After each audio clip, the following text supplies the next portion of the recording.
Welcome back. This is the next project that we're starting in Ashton, and what we're doing here, there was a bath here that we've obviously taken out. We've done the first fix for the shower valve, that's ready. We've renewed all the pipe work. There's going to be a shower tray here with a glass panel and a 300 wide flipper panel here. New shower valve.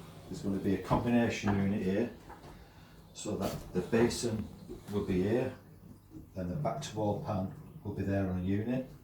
We're going to be retiling it all, filling these holes in where the lights are and fitting a 12-inch square LED light in the middle and painting that. We're going to be putting the customer's own radiator back here.